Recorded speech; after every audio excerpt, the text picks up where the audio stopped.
Hi, welcome to Hindustan Times. We have Dr. Madhav Dhodapkar with us, who is a cancer expert from Yale. Dr. Madhav, first thing first, is cancer still a dreaded word? I mean, what it probably was 10 years or 20 years down the line. I mean, do you still tell your patients that, we don't have any hope left? Or, what is it? I think much to the contrary. In fact, at least in the US, the word cancer is now no longer as much of a dreaded word as it used to be. Certainly, nobody wants to hear that word. Yes. But there's a lot more hope around it. And I think it's because the new advances in therapy for many cancers, for which we now know that the cancers are much more treatable and long-term survival is feasible. So it is possible for us to tell many of our patients that they're going to see their grandchildren. That's something that they could have never imagined. So any particular cancer, when you say that, these are the ones which have better treatment outcomes, or these are the ones which are still, in this exploratory stages, so are there any distinctions? So for many cancers now, the outcomes have improved dramatically. So for example, multiple myeloma is a cancer that I take care of the most. Which is blood cancer for laypersons. Which is a blood cancer, and the median survival for multiple myeloma used to be only about 2 or 3 years, and now it exceeds 7 to 8 years on an average. What that means is that several patients live 10 or 15 years or more following the diagnosis. The same accounts for many of the other blood cancers, as well as solid tumors. It was uncommon to see people with advanced lung cancer or advanced melanoma live more than a few years in the past. But with these new therapies, particularly immune therapies, we're now seeing people live several years without requiring ongoing therapy. So you talked about immune therapy. Can you please elaborate a little bit about what exactly is it? So it's basically, the concept is that cancers are able to survive inside your body because they're able to cloak themselves from the immune system. They're able to prevent the immune system from rejecting the cancer cells. And what some of these therapies do is take away that cloak, take away the way the cancer cells hide from the immune system. And by doing that, the immune cells are now able to find the cancer cells and kill the cancer cells, leading to very durable responses in several kinds of cancers. And these therapies have really transformed the way cancer is now being treated. But are these therapies expensive as compared to conventional therapies?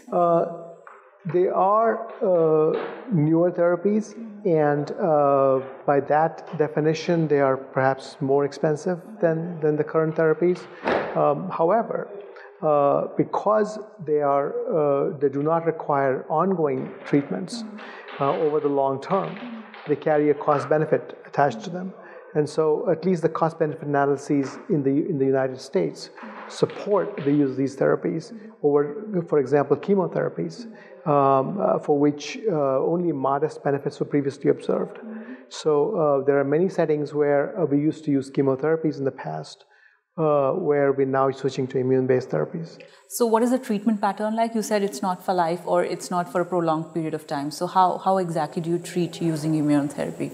So immune therapies are, for example, antibodies, and so they're given,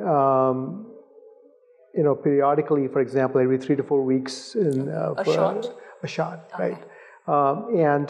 But many patients don't require more than a few shots, and then are maintained without any more ongoing therapy. This is a complete difference from, for example, chemotherapies, where people have to be maintained on ongoing therapies. And when you talked about, this is quite interesting when you said that, some people may not require more than a few shots. So is it true that cancer is actually, it depends on person to person, the treatment outcome, it's completely dependent on how a person responds to treatment, because I've known many cases, the same treatment doesn't work in a particular patient, but the same treatment worked wonders in another. So you can't really predict, Absolutely. So that's an area of ongoing research to figure out, why do some people respond and others don't.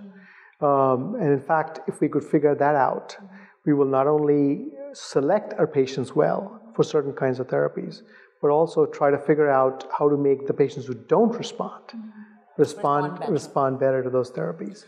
And it's quite possible that they may require, for example, a combination of therapies in certain group of patients. So that's why the targeted therapies suddenly have become quite popular, I suppose. Correct. So targeted therapies have, there are certain examples where targeted therapies work beautifully. I mean, perhaps the best known targeted therapy is a drug called Gleevec, which works in certain kind of leukemias and has transformed the care of those patients.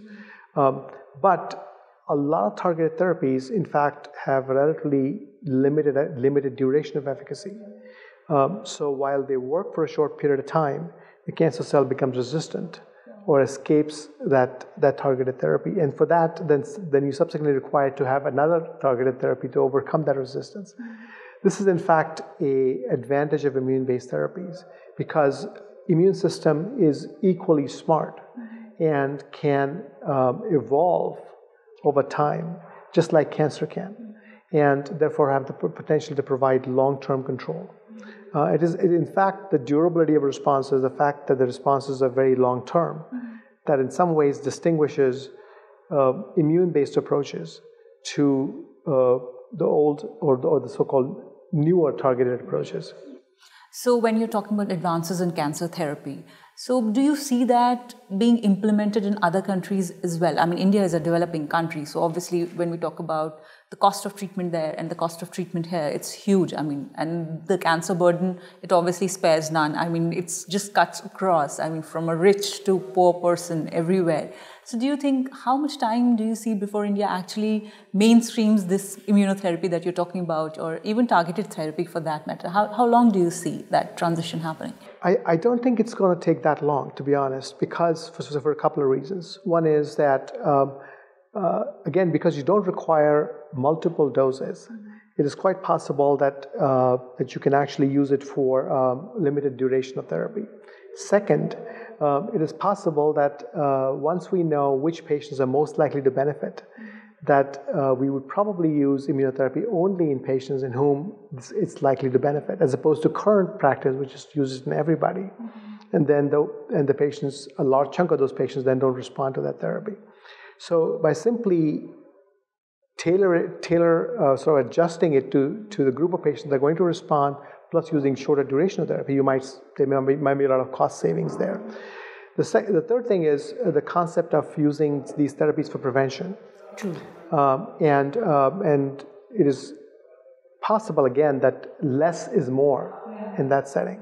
And that's one example where using these therapies to prevent cancer may well be transformative for a place like India. And also, when you just mentioned prevention, so how big a role does prevention play? Is prevention even possible when we're talking about cancers? Because a lot of cancers are genetic in nature also. I mean, that's what at least the research says. So when you talk about prevention, what exactly are we talking about? So, I think one of the misconceptions about cancer is that, so initially you're absolutely right. We've thought of typically cancer as a genetic disease, cells which acquired mutations that have gone rogue and keep growing.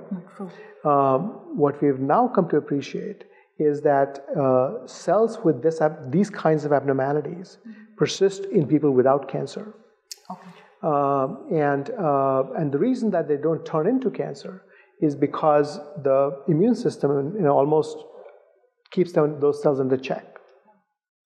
And the solution in that case is to figure out what kind of signals the immune system is actually seeing and then amplify those signals. So if you could understand those signals and amplify them, you could in fact prevent a large chunk of cancers by simply taking an approach of what we call immunoprevention. That's not something that's currently in practice, but is technically feasible and is also being tested in preclinical studies. So for a layperson, would it be okay to say that if you have a strong immune system, the chances of your, I won't say not developing cancer, but at least it will be of some benefit to a person, right, in the long run? So I think it is likely that in the future we're going to focus on trying to enhance your immune system against cancer. Whether we do it through vaccines, whether we do it through drugs, whether we do it through antibodies, Whether we do it through other kinds of agents is an open question. But it is likely that we're going to have to develop new approaches to sort of boost the immune system against cancer as one way to prevent cancer. And when we're talking about cancer, again, I mean, comparing US with the Indian scenario. So do you think we have reached where we have the potential, of course, but when it comes to bearing the results, do you think we are using our resources to the maximum, or is there room for more? Yeah, I think, because you've seen both the worlds, that's why I'm asking. Correct. So, I think one thing that was discussed at the session earlier, we talked about this briefly, is that the relative mortality for cancer is much higher in India than the United States. And part of that relates to late diagnoses. Part of that relates perhaps to different kinds of cancers that could develop. So if you simply were able to move the diagnosis to an earlier stage, you could actually turn many of the cancers that are currently fatal to a non-fatal cancer or even curable cancer. And that by itself could be dramatic.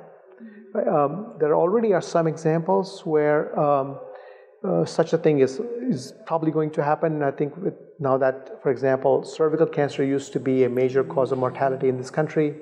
With the introduction of HPV vaccination, it's likely that the mortality from cervical cancer will go down. And it is, in fact, one of the cancers where mortality from that cancer is, in fact, reducing. Is going down in India itself. Yes, it is, in fact. Yeah. But there are other cancers like breast cancer and others where the mortality has not changed. And there are many examples where by the time women are diagnosed with breast cancer in India, the cancer is often big and often spread beyond the breast itself. True, absolutely. So if we can move it to a stage where it's localized, it's small, that's when the curative potential is much greater. As we can put it, I mean, it's an ongoing fight. There is no perfect solution for it. So we have to, as one day as it comes type. Correct. Thank you so much, Dr. Madhav, for talking to us. Thank you so much. It's good to be here. Thank you so much.